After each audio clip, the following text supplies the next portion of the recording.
E aí, pessoal? Bora falar de overbooking.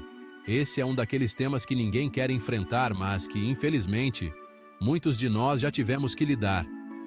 Quem nunca ficou preso no aeroporto, cartão de embarque na mão, sonhando com férias na praia, e de repente a coisa vira um pesadelo? É uma situação que pode transformar a expectativa de relaxamento em um estresse sem fim. Luzes fluorescentes, café ruim, sabe como é? Aquele ambiente que parece sugar toda a sua energia e te deixar ainda mais ansioso. Pois é, eu também já passei por isso. E não foi uma experiência que eu gostaria de repetir. Imaginem só eu na fila, pronto para embarcar para Fernando de Noronha, quando a atendente do portão faz um anúncio. Aquele momento em que você já está visualizando a praia, o mar, e de repente tudo desmorona. Estamos com overbooking, ela diz, toda sorridente, como se estivesse anunciando uma promoção relâmpago de perfume na Duty Free. A ironia da situação é quase cômica, se não fosse trágica. Acontece que o meu assento, aquele que eu escolhi a dedo pelo espaço extra para as pernas e a proximidade com o banheiro, simplesmente não existia mais. Puf! Desapareceu. Como se nunca tivesse existido. Eles precisavam de voluntários para pegar um voo mais tarde. E claro, ninguém queria ser voluntário, porque todos tinham seus próprios planos e compromissos. Mas o pior de tudo foram as ofertas ridículas que eles estavam fazendo. Um voucher de R$ 100 e uma garrafa d'água de brinde. Sério? Como se isso fosse compensar o transtorno. Por me fazerem ficar 6 horas preso nesse purgatório. Um absurdo. E o tempo parecia se arrastar, cada minuto mais longo que o anterior. E claro, eu não era o único indignado. Havia uma multidão de passageiros na mesma situação. Todos igualmente frustrados e irritados. A área de embarque virou um caos, com passageiros descontentes discutindo com os funcionários da companhia aérea. Era uma cena de desespero coletivo.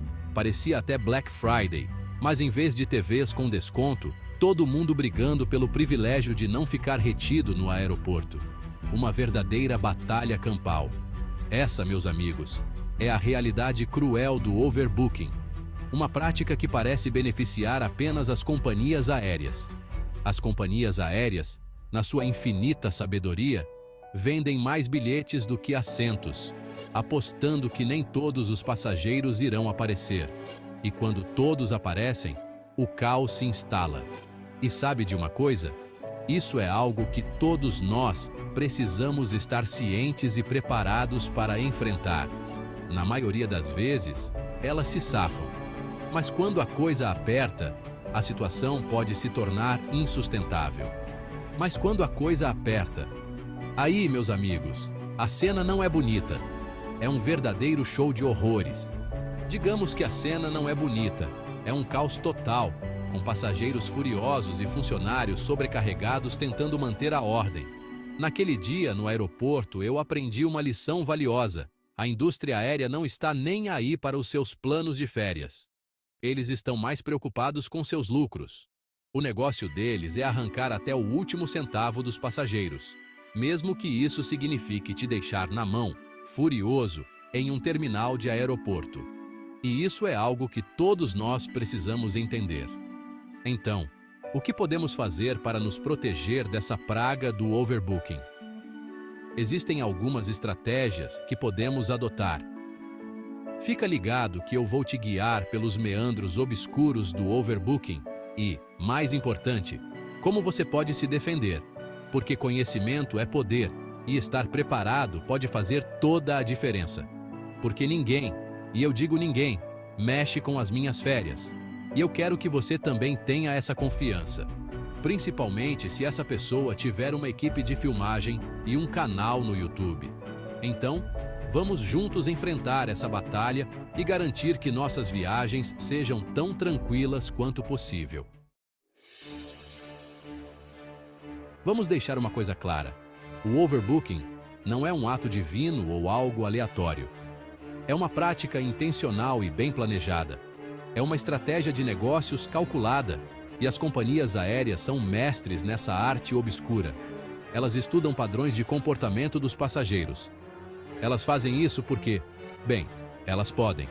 E porque, na maioria das vezes, os passageiros não têm outra escolha. As empresas aéreas são craques em números e análise de dados. Elas utilizam algoritmos avançados para prever o comportamento dos passageiros. Elas sabem com uma precisão assustadora quantos passageiros provavelmente perderão um voo. Isso permite que elas maximizem seus lucros. Talvez estejam atrasados, tenham perdido uma conexão ou de repente se deram conta de que esqueceram o fogão ligado. As razões são inúmeras e variadas. Seja qual for o motivo, as companhias aéreas levam essas ausências em consideração. Elas sabem que sempre haverá um número de passageiros que não aparecerá. Elas pensam, se uma porcentagem de passageiros vai perder o voo de qualquer jeito, por que não vender esses lugares 2 vezes e ganhar em dobro? É uma lógica fria e calculista. É uma aposta cínica, mas que muitas vezes dá certo. E quando não dá, os passageiros são os que pagam o preço. As companhias aéreas faturam milhões com o overbooking. Tudo isso enquanto prejudicam milhares de passageiros. É um jogo de números que beneficia apenas as empresas. É como jogar roleta russa com os planos de viagem dos outros. A incerteza e o estresse são constantes para os passageiros. E não são só as companhias aéreas que fazem isso. A prática se estende a outras indústrias. Hotéis, restaurantes, até casas de shows entram nessa jogada. Todos querem garantir que seus espaços estejam sempre cheios. Se há uma chance de ganhar um dinheiro extra, pode apostar que eles vão tentar. A ganância não tem limites, mas o overbooking é mais do que um pequeno inconveniente.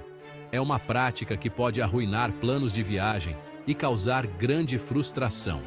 É um sintoma de um problema maior, um sistema que prioriza o lucro corporativo em detrimento do cliente. A satisfação do cliente é secundária, e isso é algo que deveria indignar a todos nós. Precisamos exigir mais transparência e justiça dessas empresas. Antes que você pegue suas tochas e forcados e marche até o aeroporto mais próximo, vamos tentar entender a lógica torta por trás do overbooking. As companhias aéreas argumentam que isso ajuda a manter as tarifas baixas.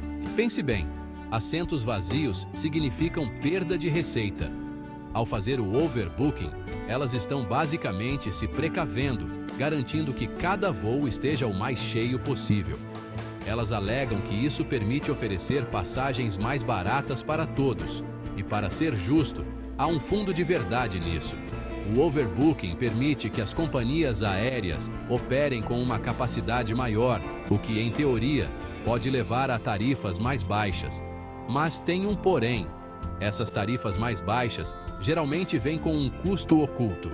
O risco de você ser retirado do voo contra a sua vontade. É como jogar roleta russa com suas férias. Você pode ter sorte e conseguir um assento barato, ou pode acabar preso no aeroporto, vendo seu itinerário ir por água abaixo. Mas, ei, pelo menos os acionistas estão felizes, certo? A verdade é que o overbooking é um exemplo clássico da ganância corporativa sobrepondo o bom atendimento ao cliente. As companhias aéreas estão dispostas a prejudicar uma pequena porcentagem de passageiros para aumentar seus lucros. E enquanto as pessoas continuarem reservando esses voos, elas não terão incentivo para mudar suas práticas. Até agora, falamos sobre overbooking em termos abstratos. Mas por trás dessas estatísticas e justificativas corporativas, existem pessoas reais cujos planos de viagem foram arruinados. Lembra das férias em Fernando de Noronha que mencionei antes? Era para ser uma viagem dos sonhos, um momento de relaxamento e alegria. Não foi apenas uma anedota engraçada. Foi um exemplo real de como o overbooking pode acabar com a viagem de alguém. Imagine a frustração de chegar ao aeroporto cheio de expectativas, apenas para descobrir que seu lugar foi dado a outra pessoa. Eu não fui o único a ser prejudicado naquele dia. Havia dezenas de outros passageiros na mesma situação. Tinha uma família tentando chegar a um casamento, com crianças pequenas chorando e pais desesperados. Um casal em lua de mel, que deveria estar celebrando o início de uma nova vida juntos, mas estavam presos no aeroporto. E um empresário tentando fechar um negócio crucial, cada minuto de atraso significando uma oportunidade perdida. Todos nós, vítimas do mesmo algoritmo cínico que prioriza lucros sobre pessoas. E acredite em mim, as histórias deles eram ainda mais revoltantes do que a minha. Cada um tinha uma história de perda e frustração. Tinha a mulher que perdeu a formatura da própria filha porque foi impedida de embarcar. Imagine a dor de perder um momento tão importante. O casal de idosos que ficou preso durante a noite em um país estrangeiro, com seus medicamentos acabando e sem saber a quem recorrer. O estudante forçado a adiar seu semestre no exterior porque não conseguiu embarcar. Um sonho acadêmico interrompido por uma decisão corporativa. Esses não são incidentes isolados. Eles acontecem todos os dias em aeroportos ao redor do mundo. E a pior parte, a frequência com que isso ocorre é alarmante. As companhias aéreas geralmente tratam os passageiros prejudicados com uma indiferença cruel. Oferecem uma compensação insignificante, que muitas vezes não cobre nem uma fração dos custos e transtornos causados. Fornecem pouca ou nenhuma assistência, deixando os passageiros à própria sorte.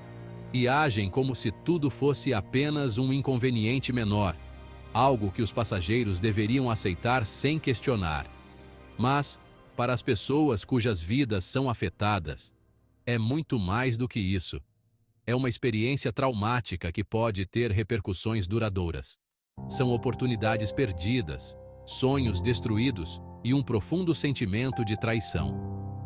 Cada história é um lembrete de que o overbooking não é apenas um problema logístico, mas uma questão profundamente humana. O overbooking não é apenas um péssimo negócio, é completamente desumano. E enquanto as companhias aéreas continuarem a priorizar lucros sobre pessoas, essas histórias continuarão a se repetir.